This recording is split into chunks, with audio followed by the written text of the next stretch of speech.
Welcome to the session. Perhaps let me start by introducing myself. I'm Debra Roberts, and I head up the Environmental Planning and Climate Protection Department of eThekwini Municipality in Durban, South Africa. This important plenary session is going to focus on the issue of biodiversity. And for those of you who've dropped into a variety of sessions over the last 1.5 days, you would have seen that either explicitly or implicitly, people have been inferring that our capabilities of ensuring urban resilience, urban sustainability, are going to depend to a large extent on the manner in which we plan and manage ecosystem services, and hence by extrapolation, the biodiversity that generates them. But certainly in the biodiversity field, we sit in the same kind of quandary that Roberto pointed us to yesterday, is that as a missing link, cities exist within the biodiversity field very much as that missing link, just as they do in climate change studies. And certainly in terms of both the practitioner fraternity and the research fraternity, we find that biodiversity is very much a second order concern. And that's something I believe we need to address, particularly in the light of the growing global awareness of the importance of ecosystem services. We just recently attended the launch of the Dept report for local level decision makers, so that's the Economics of Ecosystem and Biodiversity report in Cape Town. And that very clearly pinpoints that cities are directly dependent on nature for socioeconomic development, for human welfare, but we're not seeing that importance reflected in reality in the way that we plan and manage our cities. So against this very complex backdrop of implied importance and practical neglect, how are we going to respond to the kind of challenges that Arama put in front of us yesterday about the need to re-envisage and reimagine the development process by putting nature, ecosystem services, biodiversity up front in the development process and structuring the development process around that. And that's what this panel is going to help us address. We have a very exciting panel, 3 members. We have 1 practically inclined scientist and 2 scientifically inclined practitioners who are going to help us try and answer that question. And I'll introduce them each in turn. They'll have the opportunity over 15 minutes to take us through some of their thinking in that regard, and then we'll close off the session with a discussion in the form of a Q&A, just as with all the other plenaries. So perhaps to start with our first speaker, we met him yesterday, Chris Boone, who welcomed us to ASU.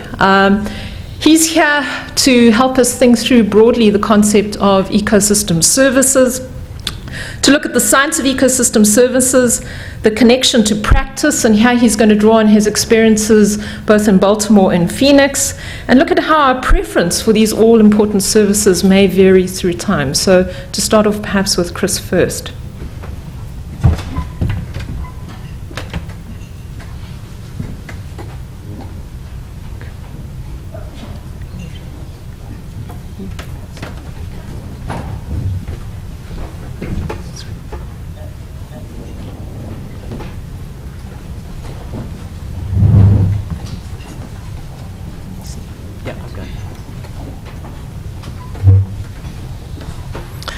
So now that you all have full stomachs and the lights have been dimmed, I'm really happy to be speaking to you this afternoon. I never know, is it better to speak right after lunch or before lunch? Are they both equally bad? Well, what I want to do over the next 15 minutes or so is talk to you about something that I've thought about a fair amount through my participation in the Baltimore Ecosystem Study, the Central Arizona Phoenix Long-Term Ecological Research Site, and some recent work I've been doing with an urban long-term research area site in Los Angeles. And that's to get at the notion of ecosystem services. I think many people will agree are fundamental. They might be, or they will likely be, very critical in how we think about future adaptation and mitigation with global environmental change. But the one cautionary note I think we need, that I hope you take away from today's talk, is that our preferences for ecosystem services may change, and I think we can learn some lessons from history about how they may change over time. But I don't want to just throw up our hands in the air and say it's hopeless as a result. I think there's ways that we can try to manage change in the way that we think of and use natural capital within the city. All right, so 3 points to remember with ecosystem services. They are things, they're functions, but ultimately they're socially defined. They're things that we believe are of value to our own existence, to our own livelihood, to our own happiness. I think those services, I would argue quite strongly, that they do depend on the concepts and contexts, I should say, of time, place, as well as culture. And as a backdrop to this presentation, I think one of the ways of trying to understand how these preferences can change over time and how we deal with them is to look at the transition in the North American city, at least, from the ideal of the sanitary city, which was a way of trying to address some really pressing problems related to poor health, livelihoods, and so forth, or how a city should function, to recent transitions towards the sustainable city. And finally, how we might be able to manage change in the future by drawing on lessons from the past. So I'm going to look at two forms of natural capital, and the first is water, the second is trees. So water we know is fundamental to life. Some of you are drinking it right now. For the city of Baltimore, it was a low-friction mechanism for moving goods around. It allowed for the expansion of the city, and it still provides some function in that regard. Falling water from the Piedmont turned the millstones that ground up the wheat that provided the foundation for industry, which allowed the city to grow. So water has always been a fundamental component, not just for direct consumption, but for economy and livelihood. In the city of Baltimore in the 19th century, the water also acted as a cleanser. There were no sanitary sewers, there are no storm sewers. So this image that you see of Baltimore in the 1860s was pretty typical. There's some gutters there on the left-hand side, you can see. The form of transport that we tended to use was at that time animate rather than inanimate, which had its own series of problems associated with it. Horses also generate waste. They have emissions, and those emissions can get into our water supply, and they can create health hazards. 19th century city was pretty smelly and also a pretty dangerous place in terms of diseases like cholera and typhoid, which were brought by that low friction mechanism from other parts of the world into an increasingly international port. The harbor, the Baltimore Harbor, what you'll see down here at the bottom, went through a transition from basically being quite literally the toilet bowl of the city, and you'll see in a moment, to something very different in terms of the way that we value it. So the harbor at this point was a way of allowing for exchange of goods, but that cleansing that I just talked about, everything that was in the streets ended up washing down into the harbor. And if you read some descriptions of the harbor in that era, some of you have heard this before, but there was descriptions of it smelling like Limburger cheese. People would hand out cologne handkerchiefs and so forth. It was a really smelly and horrific place. And what happened is that a lot of Baltimoreans started turning their back to it. Well, the response of that, because those ecosystem services were not providing the mechanisms as the city was growing in the late 19th century, was to invent a technocratic solution. And so here we see the beginnings of the Chadwickian notions of the sanitary city, and ways of trying to deal with increasing public health and economic problems was to come up with gray infrastructure. So after a long battle, the city of Baltimore, like many others in the Americas, in Western Europe and elsewhere, came up with a technical solution to it, and that was to build a sanitary sewer system. Here's the city council having one last look at the sewers before they were closed up. So they're very proud of their efforts. And in many ways, it was a successful effort. It certainly reduced the incidence of typhoid and cholera, which were very problematic. All right. So Baltimore has gone through a series of transitions, not just a transition from a sanitary city ideal to a sustainable city ideal, but it's gone through economic hardship. The blue line that you see here is population. In the 1950s, city leaders projected that the city of Baltimore would be 1.2 million by 1980. So, lesson here is be very cautious of predictions. The city of Baltimore has lost population ever since. Why? Because it didn't envision the economic transition that was occurring in the latter half of the 20th century, which was the deindustrialization of the economy. So Baltimore lost 100,000. It was a net loss of 100,000 jobs between 1950 and 2000, which radically transformed Baltimore's relationship with the harbor and with water. If you go to Baltimore now, some of you may have visited this city. Instead of turning its back on the harbor now Baltimoreans and people from outside the city are turning towards the harbor as an amenity. So water is now serving as a recreational amenity, and it's providing a service, an ecosystem service in essence, for the economic revitalization of the harbor in parts of Baltimore. All right, on to Phoenix. What you're seeing here is an illustration of the canals that were constructed by the Hohokam. When we think about our own situation here in Phoenix, we have basically used the same technology to allow people to live in the valley. So we've diverted water from the Salt River and from also the Verde River, and of course we all know also from the Colorado River, as a way of trying to provide the basis for agriculture and then ultimately for industry and for direct consumption. The Hohokam survived using this system of technology for about 1,000 years. I think I'm right in saying that, Chuck, right? And it supported probably anywhere between 40 and 100,000 people. So it's so he's raising his eyebrows on that one. So I'll have to ask him later about the real figures.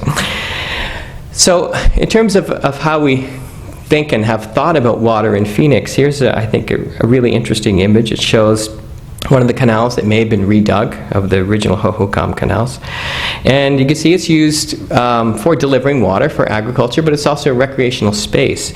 So these trees that were growing alongside these ditches provided another kind of ecosystem service, which is sometimes in scant supply in Phoenix, which is shade. But as we move towards more technocratic solutions about how we deal with water in places like Phoenix, one of the things that we did is we put concrete in the channels, and that eliminated seepage. And seepage, for people who are in the business of delivering water, was waste. So a lot of those trees eventually died and were cut down. And now these canals, for the most part, are very utilitarian. So you can see the hydro lines, the electricity lines that run along the canal. But similar to Baltimore, I should say that if you go along the canals today in Phoenix, you'll often see that there's walls, residential walls between the canals and housing. So in essence, Phoenicians have for a long time done the same thing as what happened in Baltimore in the 19th century. They've turned their back on this water. Basically, it's a plumbing system, and it wasn't treated as anything more than that. But that's beginning to change. This is on my bike ride into campus. Now we're beginning to see that there might be possibilities of looking at the delivery water of more than just a means of providing water for agriculture, residential use, and industrial use, but it could also be used as a kind of recreational amenity. So this is a pathway that's been constructed along one of the canalways in Phoenix. Here's another example of an SRP, which is the Salt River Project, of a way of thinking about these canals as more than just a water delivery system, but perhaps a cultural service, cultural ecosystem service. Some other people in the School of Architecture envisioned, or really asked the question, why is it that in places like in San Antonio or in Amsterdam, people celebrate these constructed canals, but we don't do so here in Phoenix? Is there a way that we can creatively intervene to really try to capitalize on the fact that these water systems can also be and provide recreational services as opposed to just simply utilitarian delivery? This is Tempe Town Lake when it had water. I think it's coming back now, right? Yeah. So water then again is a way of providing some of these recreational amenities that can have real economic returns. So if you put water in a place like Phoenix and you impound it, lots of building will happen around it, believe me. Buildings will come. This is from is Nancy still here? Yeah, she is. Yeah, this is from one of Nancy's papers, looking at the biogeochemical cycling that happens as a result of this designed ecosystem. One of the results of having this water impounded and delivered through these irrigation canals is that there's a notion in Phoenix that water is perennial. And in fact, I think there's never been a restriction on watering within Phoenix. Except for, I think, a couple of cases where there's some concern about pollution. So there's a notion that water is always available, but it has some impacts on biogeochemical cycling. So the fact that there's always water present allows for denitrification, right? But we also rely on groundwater, and when we pump some of that groundwater, there's nitrates in the groundwater. So there's some interesting dynamics that are associated with that presence of water. Okay, on to trees. Just about every municipality in the country now has some kind of tree planting plan. I see the one on the left is from Baltimore, the one on the right is from Los Angeles. And the reason is because of the multiple ecosystem services and benefits that come from trees. And here I think is an interesting case of where we need to be careful about what we think is a benefit and whether or not people actually want it. So if we look back, I just want to read a couple of quotations from Baltimore. We have the notion that everyone likes trees, but that's not always the case, especially depending on how we deliver it. So I'll read you the first quotation. "I just don't like trees," Mrs. Joseph Lisicki said. "I don't like greenery. I like clean, uncluttered concrete. If I wanted a tree, I'd move to the suburbs. I live in the city. I love the city. We have parks. It's nice to look at a tree once in a while, but I don't want one in front of my house." And Charles Young, who was writing in the Baltimore Sun in the mid-20th century, I love this quotation as well. "I was under the impression that people like to have trees planted in front of their houses until I started planting trees in front of their houses." So, in other words, when we're thinking about these ecosystem services, we need to be careful about how we actually go about delivering them in the way that we deal with people, real people, rather than just trying to impose our science and judgment upon them. And it's not just a product of mid-20th century technocratic dominated Baltimore. This is a piece that came out in the New York Times a couple of years ago. And the message here is that if you ask people for these services, you probably have more luck than if you tell them that you have to have them. So the writer of this article writes, "It's okay if we ask for it." This is a response from one of the community members, "but you can't tell us that we have to have it." And I think there's a lot of wisdom in that statement. Okay. So what I hope I've done very quickly is to demonstrate that when we're looking at the natural capital of water or of trees as an ecosystem service, that how we deal with those can change over time. And preferences for those services can change over time. So if we have this change over time, which is a kind of uncertainty, I heard a talk this morning on uncertainty, how do we deal with it? Well, here's just 5 suggestions. Number 1 is to educate but also ask. I think when we look at the delivery of ecosystem services, including what we might get from trees, part of it is that people simply are not given the opportunity to understand all of the potential benefits that come from it. But of course, there's also lots of costs. I don't think we cannot be dishonest about the costs as well as the benefits that might come from a tree planting program. For instance, in many of these tree planting programs, the residents are responsible for raking up the leaves, they're responsible for watering it. There's costs associated with limbs falling and cars and so forth. But the ask part, I think, is critical. Number 2 is that we do need to continue to convey the best science, and more science needs to be done on the trade-offs associated with the delivery of these ecosystem services. I think in some cases, we can't use a blanket approach to ecosystem services delivery. We really need to think, where would structural systems actually be better? Where would structural systems be cheaper? Where would they be able to provide the same kinds of services that we increasingly like to think we could deliver through ecosystem services alone? Number 3, my economist and psychologist friends tell me that we're loss averse. In other words, that we tend to act and behave based on perceived losses more than enjoy the benefits that we tend to gain. So it's important to talk about the benefits of ecosystem services, but it's also important to talk about the potential losses if we don't support them.